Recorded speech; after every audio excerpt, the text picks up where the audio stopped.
Assalomu alaykum, hurmatli yurtdoshlar. Bugun men pensiyasi plastik kartaga tushadigan har bir inson bilishi shart bo'lgan juda muhim masalani tushuntiraman.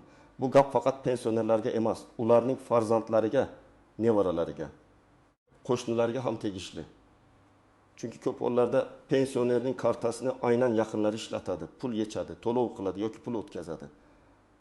Endi esa ayrim bank amaliyotlarda nazorat kuchaygani sababli oddiy ko'ringan harakat ham kartaning vaqtincha bloklanishiga, pul yechib bo'lmasligi yoki bankka borib tushuntirish berishga olib kelishi mumkin. Shu videoni oxirigacha ko'ring, chunki men sizga nima taqiqlanayotgani. Nima uchun bank bunday qilyapti? Kim xavotir olishi kerak? Kim xavotir olmasligi kerak? Kartangiz bloklanib qolmasligi uchun nimalar qilish kerakligini oddiy tilda tushuntirib beraman. Hozirning o'zida kanalga obuna bo'ling, videoga like bosing. Chunki bu ma'lumotni qancha ko'p odam bilsa, shuncha ko'p pensioner ortiqcha bo'lishdan saqlanadi. Avval qanday edi? Ko'pchilik pensionerlar pensiyasi kartaga tushgandan keyin pulni bankomatdan yechib olardi. Do'konda to'lov qilardi yoki farzandiga kartani berib qo'yardi. Ba'zan karta egasi o'z bankomatga bormaydi, o'g'li, qizi yoki nevarasi borib pulni yechadi.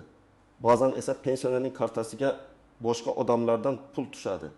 Keyin yana boshqa kartalarga o'tkaziladi. Ilgari bunday holatlarga ko'p hollarda unchalik e'tibor berilmasdi. Bank tizimi pul tushganini, pul yechilganini ko'rardi, lekin har bir operatsiyani alohida tekshirib o'tirmasdi. Hozir nima o'zgardi? Banklar moliyaviy xavfsizlik, firibgarlikning oldini olish, shubhali pul aylanishini aniqlash va mijozning o'z pulini himoya qilish uchun ko'proq nazorat qila boshladi. Bu degani bank pensionerga pensiyani olishni taqiqladi degani emas. Pensiya kartaga tushishda davom etadi. Lekin banklar ayrim harakatlarni, ayniqsa karta egasining o'zi qilmayotgandek ko'ringan operatsiyalarni, juda ko'p pul o'tkazmalarini, tez-tez turli kartalarga pul yuborishni, kartadan notanish qurilmalar orqali foydalanishni, bir kunda g'ayrioddiy miqdorda pul yechishni vaqtincha cheklashi mumkin. Men bu yerda eng muhim narsani aniq aytaman. Bank pensionerni jazolash uchun emas, avvalo pul egasini himoya qilish uchun nazorat qiladi. Lekin odamlar qoidalarni bilmagani uchun muammo chiqadi. Masalan, pensioner kartasini farzandiga beradi, farzandi esa o'z ishlariga ishlatadi. Bank tizimi buni ko'rib, karta egasi keksa odam, lekin kartadan boshqa hududda, boshqa telefon orqali bir nechta notanish kartalarga pul ketayotganini sezadi. Natijada operatsiya to'xtatilishi yoki karta vaqtincha bloklanishi mumkin.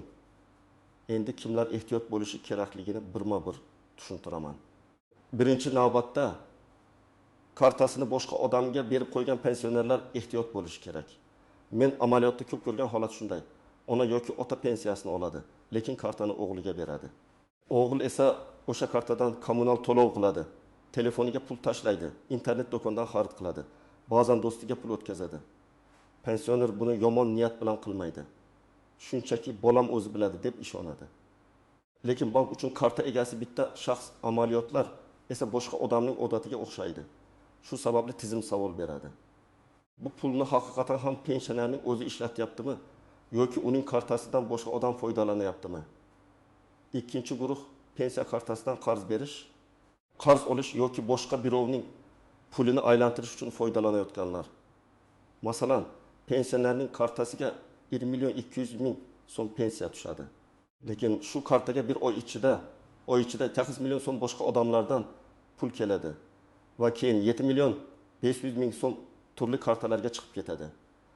Bank bunga e'tibor beradi, chunki karta pensiya uchun ochilgan bo'lishi mumkin. Lekin unda savdo, o'stachilik yoki noma'lum pul aylanishi ko'rinmoqda. Bunday vaziyatda bank mijozdan pulning manbasini so'rashi mumkin. Bu savol oddiy odamga noqulay tuyuladi, lekin bankning majburiyati bor. Pul qayerdan keldi? Nima uchun o'tkazildi? Firibgarlik alomati yo'qmi? Shuni aniqlash kerak. Uchinchi guruh telefoniga bank ilovasini o'rnatib bergan, lekin parol, SMS kod yoki PIN kodni boshqalarga aytib qo'ygan pensionerlar. Men bu masalada juda qat'iy ogohlantiraman. Karta raqami, amal qilish muddati, SMS kod, ilova, parol, PIN kod hech kimga aytilmaydi. Bank xodimi ham telefon qilib SMS kod so'ramaydi. Agar kimdir kartangiz blok bo'ladi, kodni ayting desa, bu firibgarlik belgisi. Ko'p pensionerlar ishonuvchan bo'ladi. Ayniqsa odam o'zini bank xodimi yoki pensiya bo'limi vakili deb tanishtirsa. Natijada odam bir kodni aytadi. Keyin kartadagi pul yechib olinadi.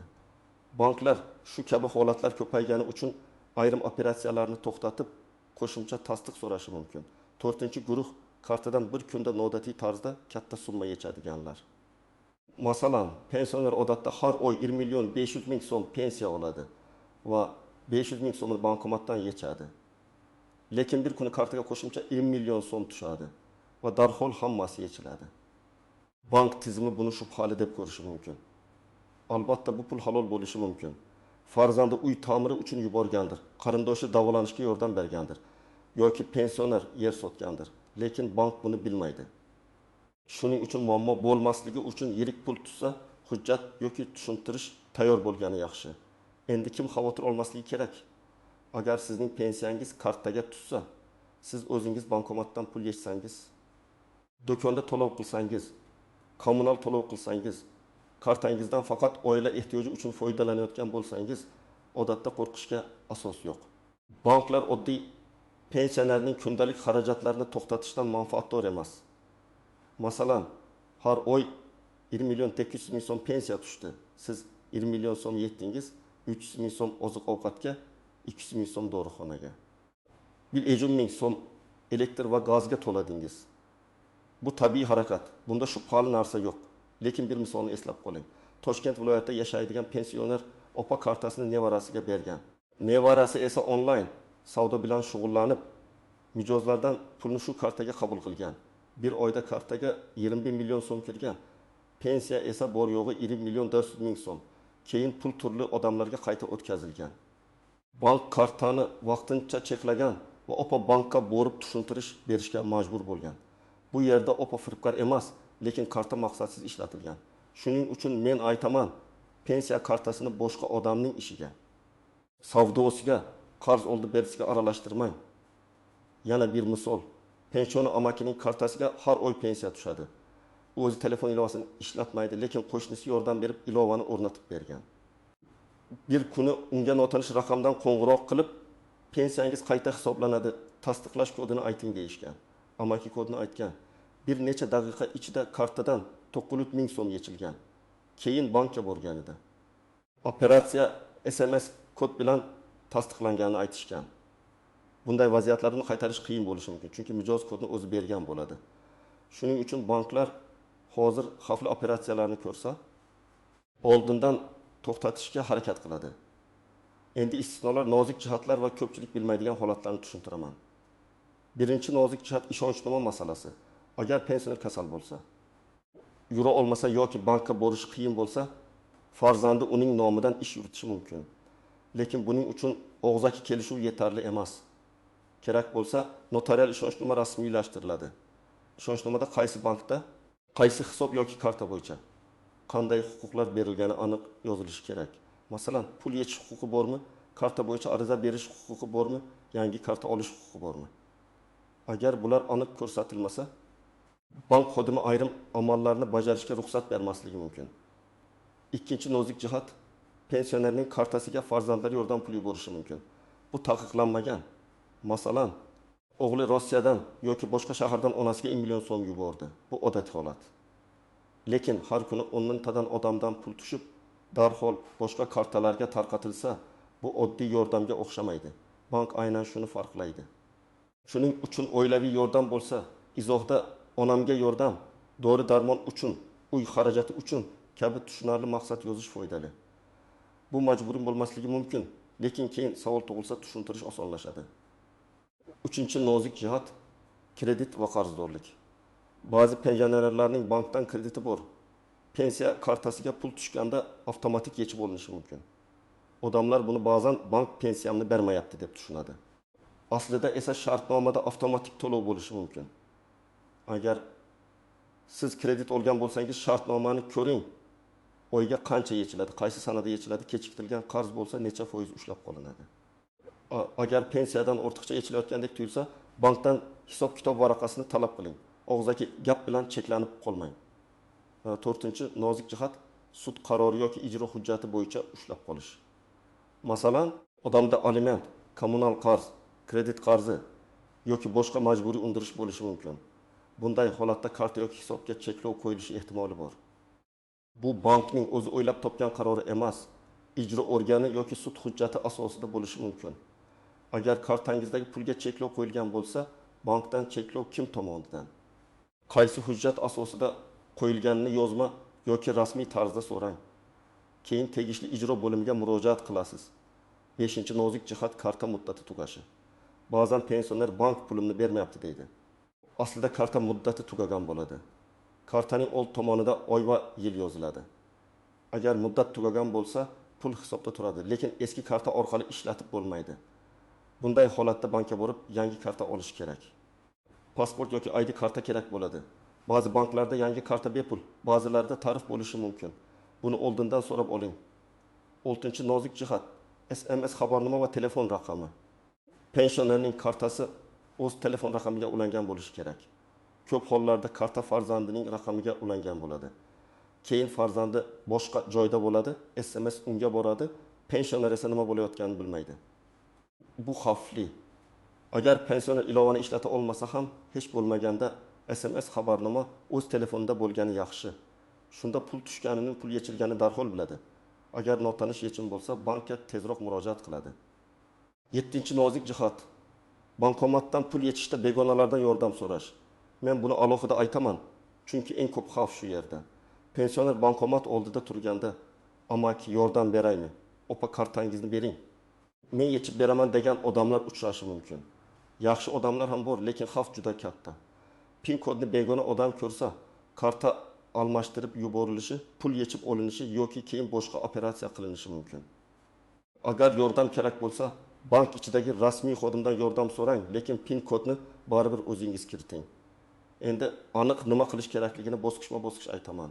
Birinchi qadam: pensiya kartangiz kimning qo'lida ekanini tekshiring. Agar karta o'zingizda bo'lmasa, uni qaytarib oling. Farzandingiz yaxshi inson bo'lsa ham, karta egasisiz siz. Karta orqali qilingan harakatlar bo'yicha birinchi savol sizga beriladi. Agar farzandingiz sizga yordam bermoqchi bo'lsa, u siz bilan birga bankka borib, qonuniy yo'lini so'rasin. Zarur bo'lsa, ishonchnoma rasmiylashtiring.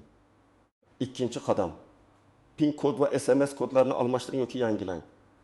Agar siz pin kodni kimlargadir aytgan bo'lsangiz, bankomat yoki bank ilovasi orqali pin kodni o'zgartiring.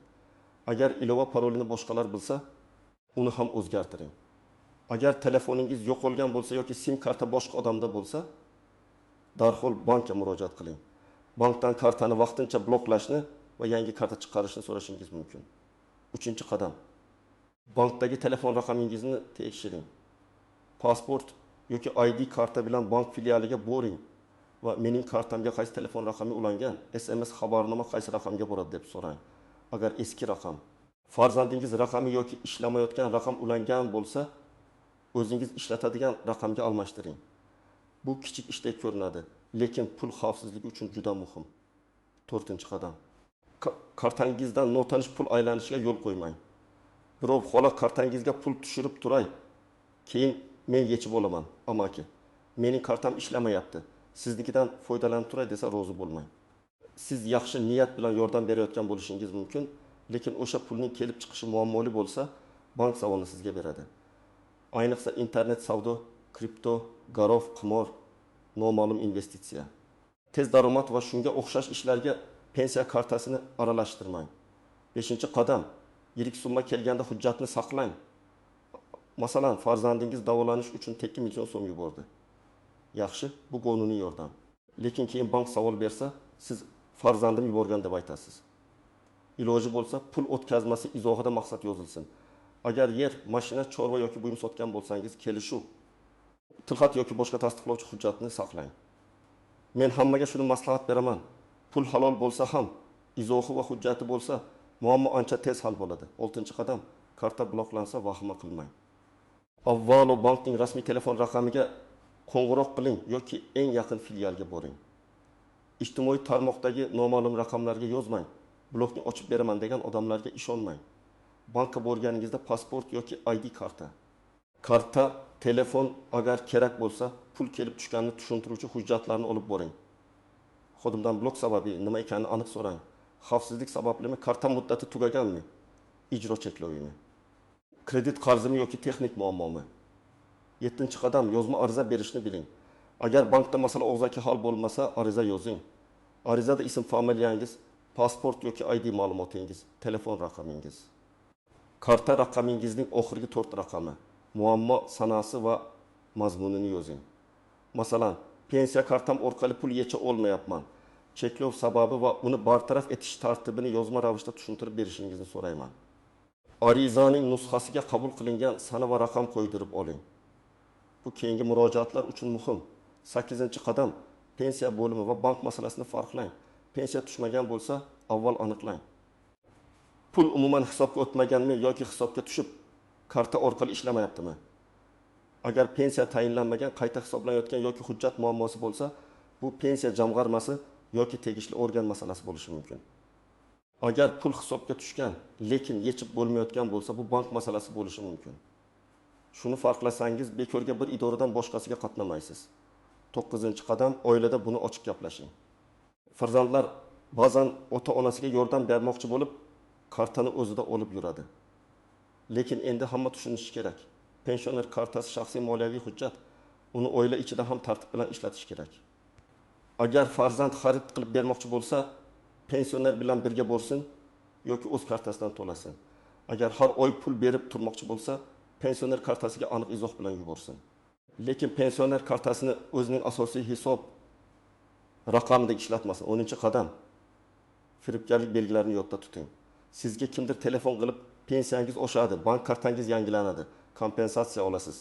Pul tushi uchun kod ayting, jarima bo'lmasligi uchun ilovaga kiring desa, darhol ehtiyot bo'ling. Rasmiy idoralar SMS kod so'ramaydi. Bank xodimi kartaning pin kodini so'ramaydi. Agar shubha bo'lsa, qo'ng'iroqni uzing va bankning rasmiy raqamiga o'zingiz qo'ng'iroq qiling. Eng to'g'ri himoya bu shoshilmaslik. Firibgarlar odamni aynan shoshiltirib, qo'rqitib, xato qildirishga harakat qiladi. Men yana bir muhim sababni tushuntiraman. Banklar nega aynan pensionerlar kartasiga e'tiborli bo'lib qoldi? Chunki pensionerlar firibgarlar uchun eng zaif guruhlardan biri hisoblanadi. Ular ko'pincha moliyaviy ilovalarni chuqur bilmaydi. SMS kodining ahamiyatini tushunmasligi mumkin. Bankomatda begonalardan yordam so'rashi mumkin. Shu sababli bank tizimi g'ayrioddiy harakatni ko'rsa, ba'zan operatsiyani to'xtatadi. Bu noqulay, lekin ayrim hollarda odamning pulini saqlab qoladi. Masalan, kartadan ketma-ket 3 marta notanish internet to'lov qilinayotgan bo'lsa, bank uni to'xtatishi mumkin. Pensioner keyin bankka borib tasdiqlaydi yoki rad etadi. Lekin men banklar ham har doim mukammal ishlaydi demoqchi emasman. Ba'zan tizim xato qilib, oddiy operatsiyani ham shubhali deb ko'rishi mumkin.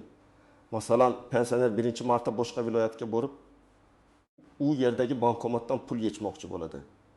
Tizim odatdagidan boshqa joy deb tekshirishi mumkin.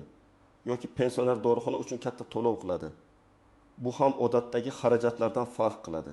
Bunday vaziyatda eng to'g'ri yo'l bank bilan rasmiy aloqa qilish, asabiylashmasdan sababini aniqlash va kerakli tasdiqni berish. Agar siz yura olmaydigan, kasal yoki yolg'iz yashaydigan pensioner bo'lsangiz, oldindan tayyorgarlik qiling. Ishonchli farzandingiz yoki yaqin qarindoshingiz bilan bankka boring. Bankdan masofaviy xizmatlar, ishonchnoma asosida xizmat ko'rsatish, uyga yaqin bankomatlar. Karta muddatini uzaytirish tartibi haqida so'rang. Hujjatlaringizni bir joyga yig'ib qo'ying. Pasport yoki ID karta, pensiya hujjatlari, bank kartasi, bank shartnomasi bo'lsa, telefon raqamingiz. Shunda kutilmagan muammo chiqsa, hammasi tezroq hal bo'ladi. Agar siz pensionerning farzandi bo'lsangiz, men sizga alohida murojaat qilaman. Ota-onangizning kartasini o'zingizning kundalik pul aylanmangizga ishlatmang. Bu ularga yordam emas, aksincha muammo bo'lishi mumkin. Ota-onangizga bank ilovasini o'rnatib bersangiz, ularga SMS kod nima ekanini, PIN kodni hech kimga aytmaslikni, notanish qo'ng'iroqlarga ishonmaslikni tushuntiring. Har oy pensiya tushganda ularning o'zi bilsin, qancha pul keldi, qancha sarflandi. Moliyaviy mustaqillik keksa odamning hurmati va xavfsizligi uchun ham muhim. Bugungi gapning asosiy mazmuni shuki, banklar pensionerlarning pensiyasini olishni taqiqlagani yo'q. Lekin pensiya kartalaridan noto'g'ri, shubhali yoki boshqa odamlar nomidan foydalanish holatlariga nazorat kuchaydi. Eng katta xavf karta boshqa odamning qo'lida bo'lishi. SMS kod va PIN kodni aytib qo'yish, pensiya kartasidan begona pul aylantirish, yirik summalarni izohsiz qabul qilish va rasmiy hujjatlarsiz boshqa odam nomidan ish yuritishdir. Men sizga tavsiya qilaman. Kartangizni o'zingizda saqlang. Kodlarni hech kimga bermang. Telefon raqamingizni bankda tekshiring. Yirik pul o'tkazmalariga izoh yozdiring. Kerak bo'lsa ishonchnomani qonuniy rasmiylashtiring. Karta bloklansa esa faqat bankning rasmiy kanallari orqali murojaat qiling. Agar bu ma'lumot siz uchun foydali bo'lgan bo'lsa, videoga like bosing, kanalga obuna bo'ling va izohlarda yozing. Sizning hududingizda pensiya kartalari bilan bog'liq qanday muammolar uchrayapti? Kartangiz bloklanganmi? Bankdan tushuntirish so'raganmisiz? Yoki yaqinlaringiz shunday vaziyatga tushganmi? Fikringiz boshqa tomoshabinlarga ham foyda beradi. Bu videoni pensiyasi kartaga tushadigan ota-onangizga, qarindoshingizga va qo'shnilaringizga albatta yuboring.